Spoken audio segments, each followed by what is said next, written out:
लीजिए सुनिए। सूर्यकांत त्रिपाठी निराला की लिखी कहानी चतुरी चमार, मेरी यानी समीर गोस्वामी की आवाज में। चतरी चमार डाकखाना चमियानी, मौजा गढ़ा काला, जिला उन्नाव का एक कदीमी बाशिंदा है। मेरे नहीं, मेरे पिताजी के, बल्कि उनके भी पूर्वजों के मकान के पिछवाड़े कुछ फासले पर, जहां से होकर कई और मकानों के नीचे और ऊपर वाले पनालों का बरसात और दिन रात का शुद्धाशुद्ध जल बहता है, ढाल से कुछ ऊंचे एक बगल चतुरी चमार का पुश्तैनी मकान है। मेरी इच्छा होती है चतुरी के लिए गौरवे बहुवचनम लिखूं, क्योंकि साधारण लोगों के जीवन चरित या ऐसे ही कुछ लिखने के लिए सुप्रसिद्ध संपादक पंडित बनारसी दास चतुर्वेदी द्वारा दिया हुआ आचार्य द्विवेदी जी का प्रोत्साहन पढ़कर मेरी श्रद्धा बहुत बढ़ गई है। पर एक अड़चन है, गांव के रिश्ते में चतुरी मेरा भतीजा लगता है। दूसरों के लिए वो श्रद्धेय अवश्य है, क्योंकि वो अपने उपानह साहित्य में आजकल के अधिकांश साहित्यिकों की तरह अपरिवर्तनवादी है। वैसे ही देहात में दूर दूर तक उसके मजबूत जूतों की तारीफ है। पास ही हफ्ते में 3 दिन हिरन, चौगड़े और बनेले सुअर खदेड़ कर फांसते हैं। किसान अरहर की ठूठियों पर ढोर भगाते हुए दौड़ते हैं। कटीली झाड़ियों को दबाकर चले जाते हैं। छोकड़े बेल, बबूल, करील और बेर के कांटों से भरे रुंधवाए बागों से सरपट भगते हैं। लोग जेंगरे पर मड़नी करते हैं। द्वारिका नाई न्योता बांटता हुआ 2 साल में 2000 कोस से ज्यादा चलता है। चतुरी के जूते अपरिवर्तनवाद के चुस्त रूपक जैसे टस से मस नहीं होते। ये जरूर है कि चतुरी के जूते जिला बांदा के जूतों से वजन में हल्के बैठते हैं। संभव है चित्रकूट के इर्द गिर्द होने के कारण वहां के चर्मकार भाइयों पर राम जी की तपस्या का प्रभाव पड़ा हो, इसलिए उनका साहित्य ज्यादा ठोस हुआ। चतुरी वगैरह लखनऊ के नजदीक होने के कारण नवाबों के साए में आए हों। उन दिनों में गांव में रहता था। घर बगल में होने के कारण घर बैठे हुए ही मालूम कर लिया कि चतुरी चतुर्वेदी आदि कौन से संत साहित्य का अधिक मर्मज्ञ है। केवल चिट्ठी लिखने का ज्ञान न होने के कारण एक क्रिय होकर भी भिन्न फल है। वे पत्र और पुस्तकों के संपादक हैं, ये जूतों का। एक रोज मैंने चतुरी आदि के लिए चरस मंगवाकर अपने ही दरवाजे बैठक लगवाई। चतुरी उम्र में मेरे चाचा जी से कुछ ही छोटा होगा। कई घरों के लड़के बच्चे समेत चरस रसिक रघुपति पद नेहू लोध आदिकों के सहयोग से मजीरेदार डफलियां लेकर वो रात 8 बजे आकर डट गया। कबीरदास, सूरदास, तुलसीदास, पलटूदास आदि ज्ञात अज्ञात अनेकानेक संतों के भजन होने लगे। पहले मैं निर्गुण शब्द का केवल अर्थ लिया करता था। लोगों को निर्गुण पद है कहकर संगीत की प्रशंसा करते हुए सुनकर हंसता था। अब गंभीर हो जाया करता हूं। जैसी उम्र की बाढ़ के साथ अक्ल बढ़ती है, मैं मछिया पर बैठकर भजन सुनने लगा। चतुरी आचार्य कंठ से लोगों को भूले पदों की याद दिला दिया करता। मुझे मालूम हुआ चतुरी कबीर पदावली का विशेषज्ञ है। मुझसे उसने कहा, काका, ये निर्गुण पद बड़े बड़े विद्वान नहीं समझते। फिर शायद मुझे भी उन्हीं विद्वानों की कोटि में शुमार कर बोला, इस पद का मतलब? मैंने उतरे गले से बात काटकर उभड़ते हुए कहा, चतुरी, आज गा लो, कल सुबह आकर मतलब समझाना। मतलब से गाने की तलब चली जाएगी। चतुरी खखार कर गंभीर हो गया। फिर उसी तरह डिक्टेट करता रहा। बीच बीच ओजस्विता लाने के लिए चरस की पुट चलती रही। गाने में मुझे बड़ा आनंद आया। ताल पर तालियां देकर मैंने भी सहयोग किया। वे लोग ऊंचे दर्जे के उन गीतों का मतलब समझते थे। उनकी नीचता पर ये एक आश्चर्य मेरे साथ रहा।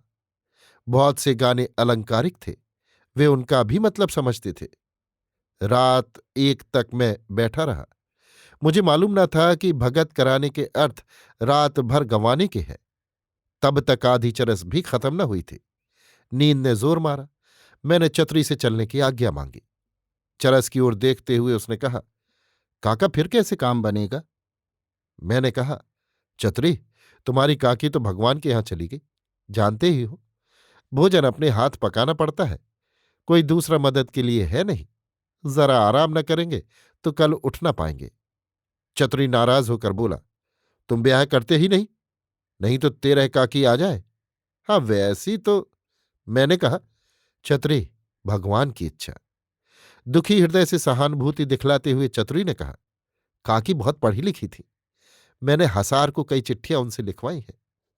फिर चलती हुई चिलम में दम लगाकर, धुआं पीकर, सर नीचे की ओर जोर से दबाकर, नाक से धुआं निकालकर बैठे गले से बोला, काकी रोटी भी करती थी, बर्तन भी मलती थी और रोज रामायण भी पढ़ती थी। बड़ा अच्छा गाती थी काका। तुम वैसा नहीं गाते। बुढ़ऊ बाबा यानी मेरे चाचा दरवाजे बैठते थे।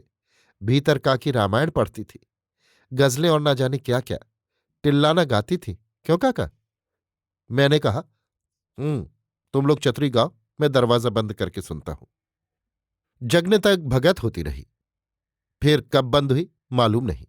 जब आंख खुली तब काफी दिन चढ़ा आया था। मुंह धोकर दरवाजा खोला। चतुरी बैठा एकटक दरवाजे की ओर देख रहा था। कबीर पदावली का अर्थ उससे किसी ने नहीं सुना। मैंने सुबह सुनने के लिए कहा था, वो आया हुआ है। मैंने कहा, क्यों चतुरी, रात सोए नहीं? चतुरी सहज गंभीर मुद्रा से बोला, सोकर जगे तो बड़ी देर हुई। बुलाने की वजह, आया हुआ हूं। जिनमें शक्ति होती है अवैतनिक शिक्षक वही हो सकते हैं। मैंने कहा, मैं तैयार हूं। पहले तुम कबीर साहब की कोई उल्ट बांसी सीधी करो। कौन सुनाओ? चतुरी ने कहा, एक से एक बढ़कर है। मैं कबीर पंथी हूं ना काका। जहां गिरह लगती है साहब आप खोल देते हैं। मैंने कहा, तुम पहुंचे हुए हो ये मुझे कल ही मालूम हो गया था। चतुरी आंख मूंद कर शायद साहब का ध्यान करने लगा। फिर सास्वर एक पद गुनगुनाकर गाने लगा। फिर एक एक कड़ी गाकर अर्थ समझाने लगा। उसके अर्थ में अनर्थ पैदा करना आनंद खोना था। जब वो भाष्य पूरा कर चुका, जिस तरह के भाष्य से हिंदी वालों पर कल्याण के निरामिष लेखों का प्रभाव पड़ सकता है, मैंने कहा, चतुरी, तुम पढ़े लिखे होते तो 500 की जगह पाते। खुश होकर चतुरी बोला, काका कहो तो अर्जुनवा, चतुरी का एक 17 साल का लड़का, को पढ़ने के लिए भेज दिया करो। तुम्हारे पास पढ़ जाएगा, तुम्हारी विद्या ले लेगा, मैं भी अपनी दे दूंगा। तो कहो, भगवान की इच्छा हो जाए तो कुछ हो जाए। मैंने कहा, भेज दिया करो। दिया घर से लेकर आया करे। हमारे पास एक ही लालटेन है। बहुत नजदीक घिसेगा तो गांव वाले चौंकेंगे। आगे देखा जाएगा। लेकिन गुरु दक्षिणा हम रोज लेंगे। घबराओ मत। सिर्फ बाजार से हमारे लिए गोश्त ले आना होगा और महीने में 2 दिन चक्की से आटा पिसवा लाना होगा। इसकी मेहनत हम देंगे। बाजार तुम जाते ही हो। चतुरी को इस सहयोग से बड़ी खुशी हुई। एक प्रसंग पर आने के विचार से मैंने कहा, चतुरी, तुम्हारे जूते की बड़ी तारीफ है। खुश होकर चतुरी बोला, हाँ काका, 2 साल चलता है। उसमें एक दर्द भी दबा था। दुखी होकर कहा, काका, जिमीदार के सिपाही को एक जोड़ा हर साल देना पड़ता है। एक जोड़ा भगतवा देता है, एक जोड़ा पंचमा। जब मेरा ही जोड़ा मजे में 2 साल चलता है, तब ज्यादा लेकर कोई चमड़े की बर्बादी क्यों करे? कहकर डबडबाई आंखों से देखता हुआ जुड़े हाथों से सेवई सी बटने लगा। मुझे सहानुभूति के साथ हंसी आ गई, मगर हंसी को होठों से बाहर न आने दिया। संभल कर स्नेह से कहा, चतरी, इसका वाजिब उल अर्ज में पता लगाना होगा। अगर तुम्हारा जूता देना दर्ज होगा तो इसी तरह पुष्ट दर पुष्ट तुम्हें जूते देते रहने पड़ेंगे। चतुरी सोचकर मुस्कराया, बोला, अब्दुल अर्ज में दर्ज होगा क्यों काका? मैंने कहा, देख लो, सिर्फ 1 रुपया हक लगेगा। वक्त बहुत हो गया था, मुझे काम था। चतुरी को मैंने विदा किया। वो गंभीर होकर सर हिलाता हुआ चला। मैं उसके मनोविकार पढ़ने लगा। वो एक ऐसे जाल में फंसा है जिसे वो काटना चाहता है। भीतर से उसका पूरा जोर उभड़ रहा है, पर एक कमजोरी है जिसमें बार बार उलझ कर रह जाता है। अर्जुन का आना जारी हो गया। उन दिनों बाहर मुझे कोई काम न था। देहात में रहना पड़ा। गोश्त आने लगा। समय समय पर लोध, पासी, धोबी और चमारों का ब्रह्मभोज भी चलता रहा। घृत पक्व मसालेदार मांस की खुशबू से जिसकी भी लार टपकी, आपने मंत्रित होने को पूछा। इस तरह मेरा मकान साधारण जनों का अड्डा बल्कि हाउस ऑफ कॉमन्स हो गया। अर्जुन की पढ़ाई उत्तरोत्तर बढ़ चली। पहले पहल जब दादा, मामा, काका, दीदी, नानी उसने सीखा, तो हर्ष में उसके माँ बाप सम्राट पद पाए हुए को छाप कर छलके। सब लोग आपस में कहने लगे, अब अर्जुन वाह, दादा दीदी पढ़ गया। अर्जुन अपने बाप चतरी को दादा और मां को दीदी कहता था। दूसरे दिन उसके बड़े भाई ने मुझसे शिकायत की। कहा, बाबा, अर्जुनवा और तो सब लिख पढ़ लेता है, पर भैया नहीं लिखता। मैंने समझाया कि किताब में दादा दीदी से भैया की इज्जत बहुत ज्यादा है। भैया तक पहुंचने में उसे 2 महीने की देर होगी। धीरे धीरे आम पकने के दिन आए। अर्जुन अब दूसरी किताब समाप्त कर अपने खानदान में विशेष प्रतिष्ठित हो चला। कुछ नाजुक मिजाज भी हो गया। मोटा काम न होता था। आम खिलाने के विचार से मैं अपने चिरंजीव को लिवा लाने के लिए ससुराल गया। तब उसकी उम्र 9-10 साल की होगी। सोम या चहर रूम में पढ़ता था। मेरे यहां उसके मनोरंजन की चीज न थी। कोई स्त्री भी न थी जिसके प्यार से वो बहला रहता। पर 2-4 दिन के बाद मैंने देखा, वो ऊबा नहीं। अर्जुन से उसकी गहरी दोस्ती हो गई है। मैं अर्जुन के बाप का जैसा, वो भी अर्जुन का काका लगता था। यद्यपि अर्जुन उम्र में उससे 2.25 था, फिर भी पद और पढ़ाई में मेरे चिरंजीव बड़े थे। फिर ये ब्राह्मण के लड़के भी थे। अर्जुन को नई और इतनी बड़ी उम्र में उतने छोटे से काका को श्रद्धा देते हुए प्रकृति के विरुद्ध दबना पड़ता था। इसका असर अर्जुन के स्वास्थ्य पर 3 ही 4 दिन में प्रत्यक्ष हो चला। तब मुझे कुछ मालूम न था। अर्जुन शिकायत करता न था। मैं देखता था, जब मैं डाकखाना या बाहर गांव से लौटता हूं, मेरे चिरंजीव अर्जुन के यहां होते हैं या घर ही पर उसे घेर कर पढ़ाते रहते हैं। चमारों के टोले में गोस्वामी जी के इस कथन को, मनहु मत्त गज गन रखे, सिंह किसो रही चोप, वो कई बार सार्थक करते देख पड़े। मैं ब्राह्मण संस्कारों की सब बातों को समझ गया, पर उसे उपदेश क्या देता। चमार दबेंगे, ब्राह्मण दबाएंगे। दवा है, दोनों की जड़ें मार दी जाए, पर यह सहज साध्य नहीं। सोचकर चुप हो गया। मैं अर्जुन को पढ़ाता था तो स्नेह देकर, उसे अपनी ही तरह का एक आदमी समझकर, उसके उच्चारण की त्रुटियों को पार करता हुआ, उसकी कमजोरियों की दरारें भविष्य में भर जाएंगी, ऐसा विचार रखता था। इसलिए कहाँ कहाँ उसमें प्रमाद है, ये मुझे याद भी न था। पर मेरे चिरंजीव ने 4 ही दिन में अर्जुन की सारी कमजोरियों का पता लगा लिया और समय असमय उसे घर बुलाकर मेरी गैरहाजिरी में उन्हीं कमजोरियों के रास्ते उसकी जीभ को दौड़ाते हुए अपना मनोरंजन करने लगे। मुझे बाद को मालूम हुआ। सोमवार मियाँगंज के बाजार का दिन था। गोश्त के पैसे मैंने चतुरी को दे दिए थे। डाकखाना तब मगरायर था। वहां से बाजार नजदीक है। मैं डाकखाने से प्रबंध भेजने के लिए टिकट लेकर टहलता हुआ बाजार गया। चतुरी जूते की दुकान लिए बैठा था। मैंने कहा, कालिका धोबी भैया आए हुए हैं चतुरी, हमारा गोश्त उनके हाथ भेज देना। तुम बाजार उठने पर जाओगे, देर होगी। चतुरी ने कहा, काका, एक बात है, अर्जुनवा तुमसे कहते डरता है। मैं घर आकर कहूंगा, बुरा न मानना लड़कों की बात का। अच्छा कहकर मैंने बहुत कुछ सोच लिया। बकर कसाई के सलाम का उत्तर देकर बादाम और ठंडाई लेने के लिए बनियों की तरफ गया। बाजार में मुझे पहचानने वाले ना पहचानने वालों को मेरी विशेषता से परिचित करा रहे थे।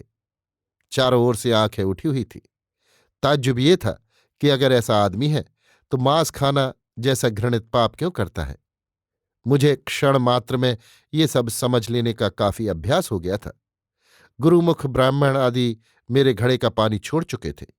गांव तथा पड़ोस के लड़के अपने अपने भक्तिमान पिता पितामहों को समझा चुके थे कि बाबा यानी मैं कहते हैं, मैं पानी पाणे थोड़े ही हो जो एरे गैरे नत्थु खैरे सबको पानी पिलाता फिरूं।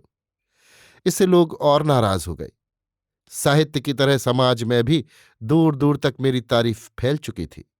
विशेष रूप से जब एक दिन विलायत की रोटी पार्टी की तारीफ करने वाले एक देहाती स्वामी जी को मैंने कबाब खाकर काबुल में प्रचार करने वाले रामचंद्र जी के वक्त के एक ऋषि की कथा सुनाई और मुझसे सुनकर वहीं गांव के ब्राह्मणों के सामने बीड़ी पीने के लिए प्रचार करके भी वो मुझे नीचा नहीं दिखा सके।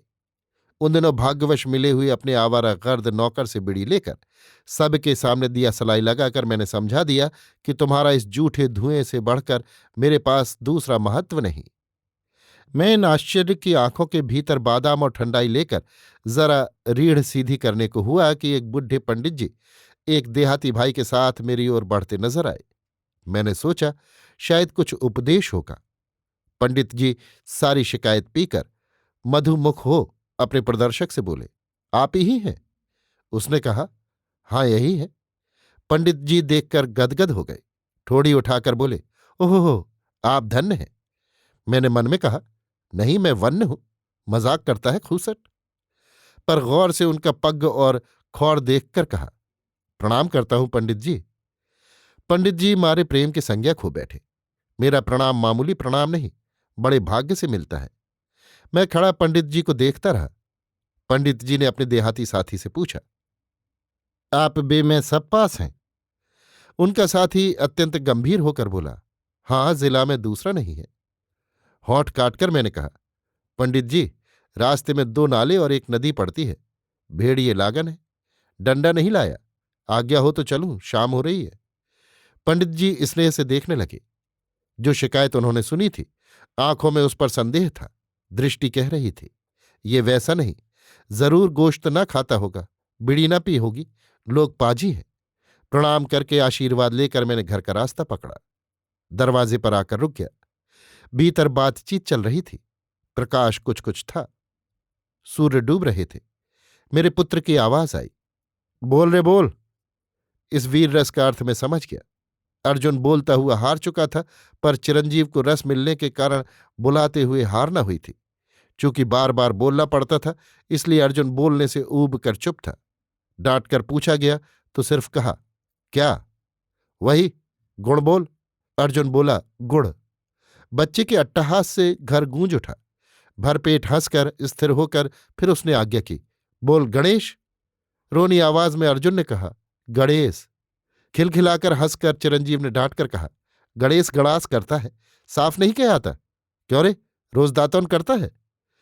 अर्जुन अप्रतिभ होकर दबी आवाज में एक छोटी सी हूं करके सर झुकाकर रह गया। मैं दरवाजा धीरे से धकेल कर भीतर खंभे की आड़ से देख रहा था। मेरे चिरंजीव उसे उसी तरह देख रहे थे जैसे गोरे कालों को देखते हैं। जरा देर चुप रहकर फिर आज्ञा की, बोल वरुण। अर्जुन की जान की आ पड़ी। मुझे हंसी भी आई, गुस्सा भी लगा। निश्चय हुआ अब अर्जुन से विद्या का धनुष नहीं उठने का।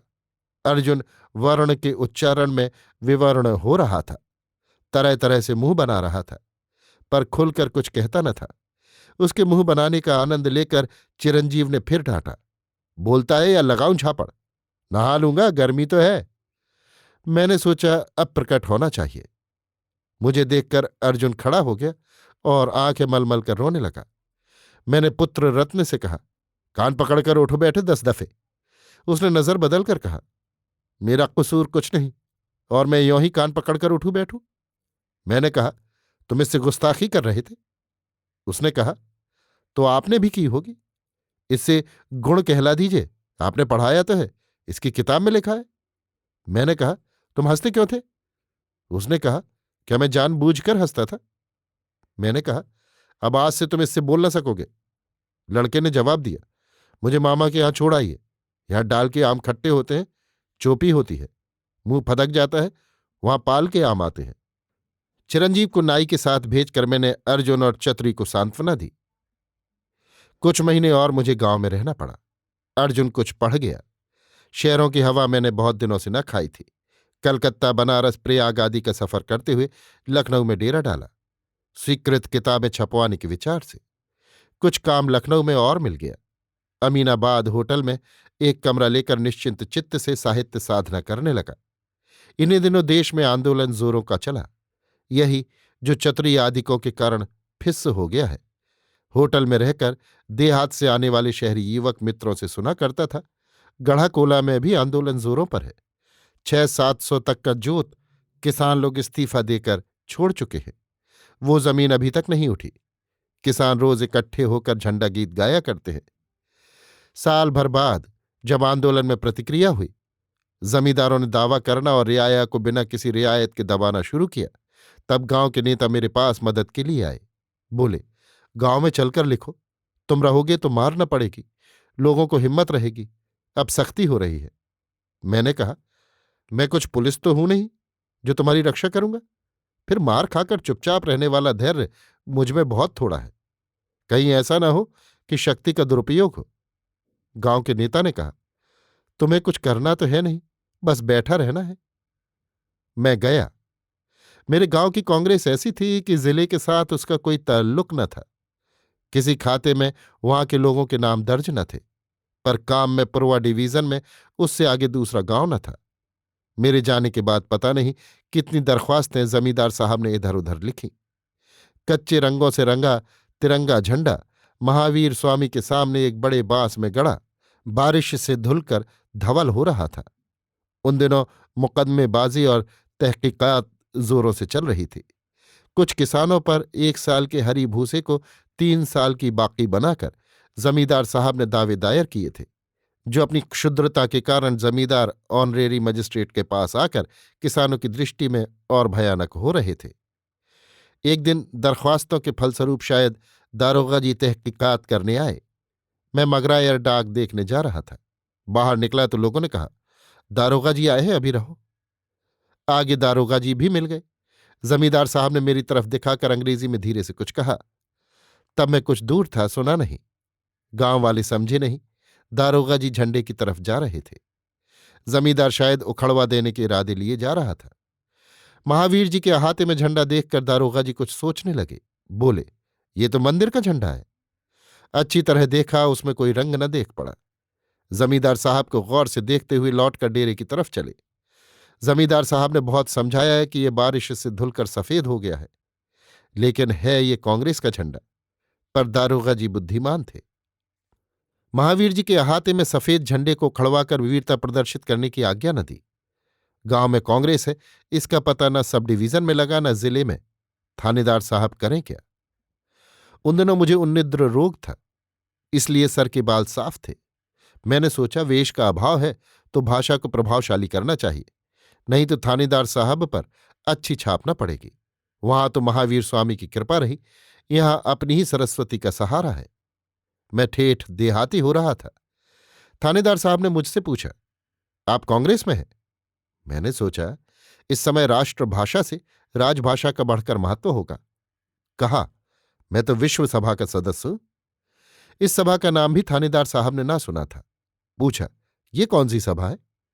उनके जिज्ञासा भाव पर गंभीर होकर नोबेल पुरस्कार पाए हुए कुछ लोगों के नाम गिनाकर मैंने कहा, ये सब उसी सभा के सदस्य। थानेदार साहब क्या समझे वो जाने। मुझसे पूछा, इस गांव में कांग्रेस है? मैंने सोचा, युधिष्ठिर की तरह सत्य की रक्षा करूं तो असत्य भाषण का पाप न लगेगा। कहा, इस गांव के लोग तो कांग्रेस का मतलब भी नहीं जानते। इतना कहकर मैंने सोचा, अब ज्यादा बातचीत ठीक ना होगी। उठकर खड़ा हो गया और थानेदार साहब से कहा, अच्छा मैं चलता हूं, जरा डाकखाने में काम है। चिट्ठी रसा हफ्ते में 2 ही दिन गश्त पर आता है। मेरी जरूरी चिट्ठियां होती हैं और रजिस्ट्री, अखबार, मासिक पत्र पत्रिकाएं आती हैं। फिर उस गांव में हम लोगों की लाइब्रेरी भी है, जाना पड़ता है।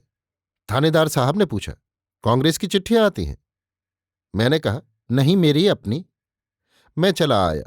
थानेदार साहब जमींदार साहब से शायद नाराज होकर गए। इससे तो बचा हुआ, पर मुकदमा चलता रहा। जमींदार ऑनरेरी मजिस्ट्रेट ने, जिनके एक रिश्तेदार जमींदार की तरफ से वकील थे, किसानों पर जमींदार को डिग्री दे दी। बाद को छतरी वगैरह की बारी आई। दावे दायर हो गए। अब तक जो सम्मिलित धन मुकदमों में लग रहा था, सब खर्च हो गया। पहले की डिग्री में कुछ लोगों के बैल वगैरह नीलाम कर लिए गए। लोग घबरा गए। छतरी को मदद की आशा न रही। गांव वालों ने छतरी आदि के लिए दोबारा चंदा न लगाया। छतरी सूख कर मेरे सामने आकर खड़ा हुआ। मैंने कहा, छतरी, मैं शक्ति भर तुम्हारी मदद करूंगा। तुम कहां तक मदद करोगे काका? छतरी जैसे कुएं में डूबता हुआ उभड़ा। तो तुम्हारा क्या इरादा है? उसे देखते हुए मैंने पूछा। मुकदमा लड़ूंगा, पर गांव वाले डर गए हैं, गवाही न देंगे। दिल से बैठा हुआ छतरी बोला। उस परिस्थिति पर मुझे भी निराशा हुई। उसी स्वर में मैंने पूछा, फिर छतरी? छतरी बोला, फिर छेदनी पर की या आदि मालिक ही ले लें। मैंने गांव में कुछ पक्के गवाह ठीक कर दिए। सत्तू बांधकर रेल छोड़कर पैदल 10 कोस उन्नाव चलकर दूसरी पेशी के बाद पैदल ही लौटकर हंसता हुआ छतरी बोला, काका, जूथा और पुरवाली बात अब्दुल अर्ज में दर्ज नहीं है। अभी आप सुन रहे थे सूर्यकांत त्रिपाठी निराला की लिखी कहानी छतरी चमार, मेरी यानी समीर गोस्वामी की आवाज में।